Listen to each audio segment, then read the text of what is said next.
An agreeable one? Asked the Italian. Ah, I see the eye of a father is no more to be deceived than his heart.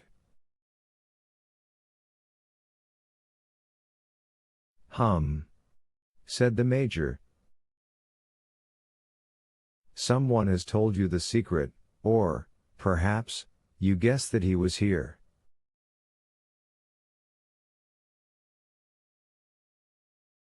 That who was here? Your child, your son, your Andrea. I did guess it, replied the Major with the greatest possible coolness. Then he is here?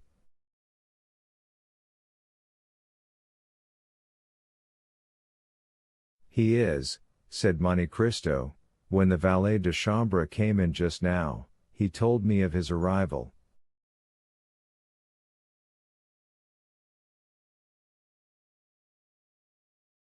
Ah, very well, said the Major, clutching the buttons of his coat at each exclamation.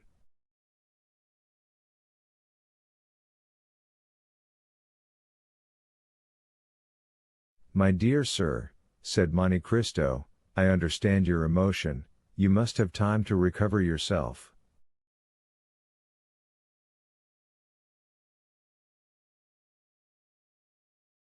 I will, in the meantime, go and prepare the young man for this much desired interview, for I presume that he is not less impatient for it than yourself.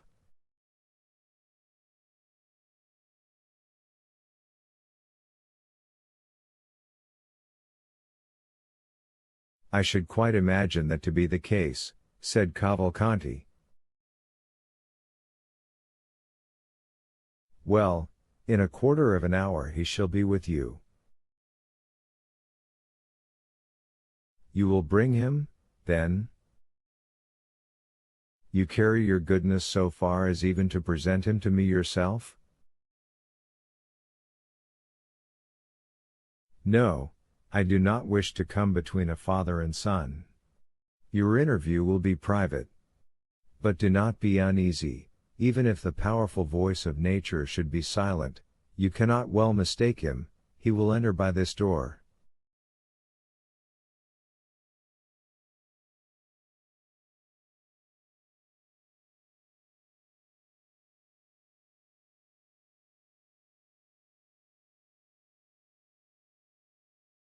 He is a fine young man, a fair complexion, a little too fair, perhaps, pleasing in manners, but you will see and judge for yourself.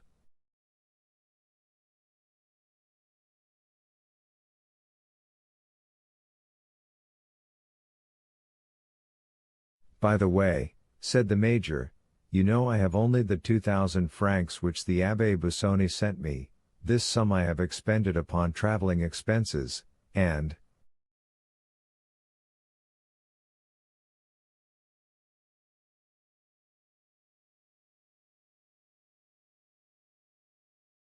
you want money, that is a matter of course, my dear M. Cavalcanti.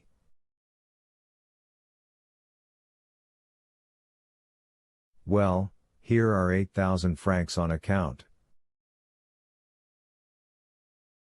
The Major's eyes sparkled brilliantly. It is 40,000 francs which I now owe you, said Monte Cristo. Does your Excellency wish for a receipt? Said the Major, at the same time slipping the money into the inner pocket of his coat.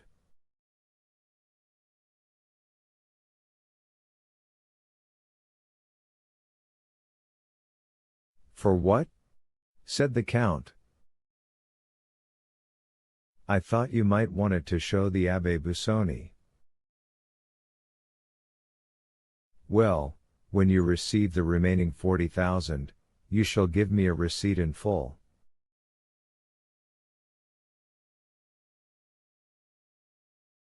Between honest men such excessive precaution is, I think, quite unnecessary.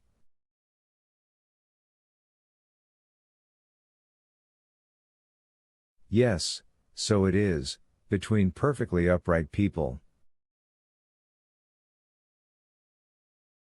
One word more, said Monte Cristo. Say on. You will permit me to make one remark? Certainly, pray do so. Then I should advise you to leave off wearing that style of dress. Indeed, said the Major, regarding himself with an air of complete satisfaction.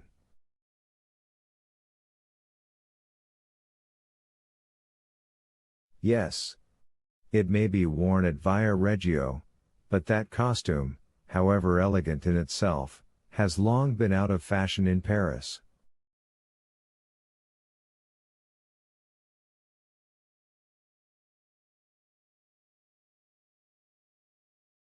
That's unfortunate. Oh, if you really are attached to your old mode of dress, you can easily resume it when you leave Paris.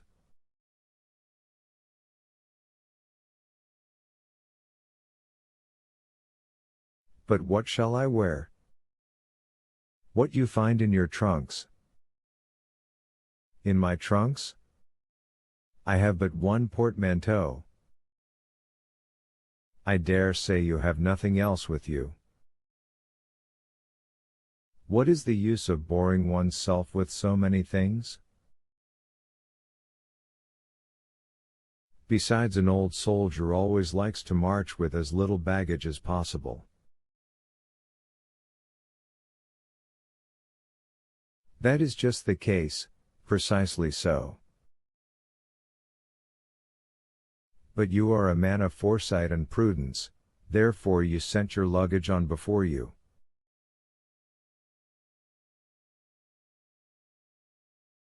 It has arrived at the Hôtel des Princes, Rue de Richelieu. It is there you are to take up your quarters.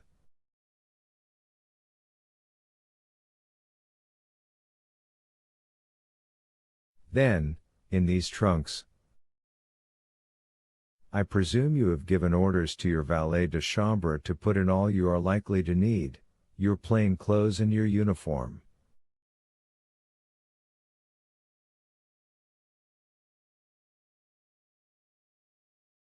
On grand occasions you must wear your uniform, that will look very well. Do not forget your crosses. They still laugh at them in France, and yet always wear them, for all that.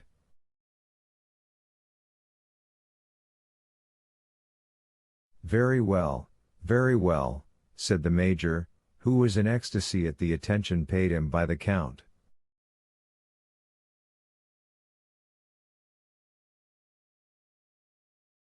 Now, said Monte Cristo, that you have fortified yourself against all painful excitement, prepare yourself, my dear M. Cavalcanti, to meet your lost Andrea.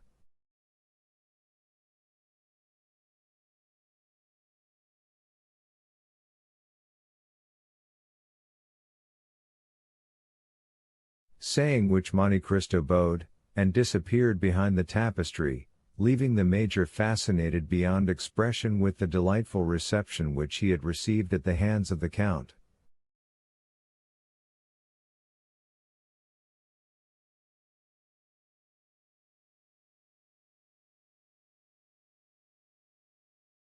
Chapter 56.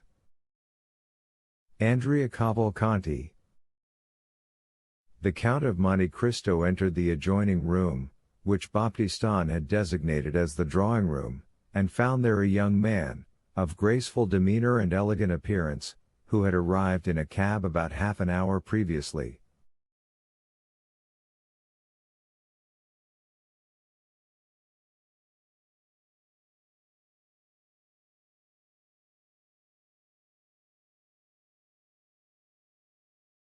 Baptistin had not found any difficulty in recognizing the person who presented himself at the door for admittance.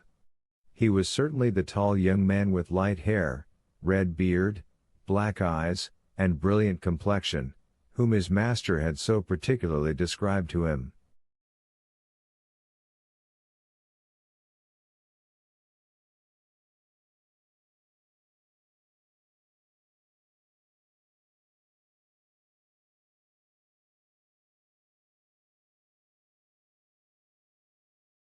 When the Count entered the room, the young man was carelessly stretched on a sofa, tapping his boot with the gold-headed cane which he held in his hand.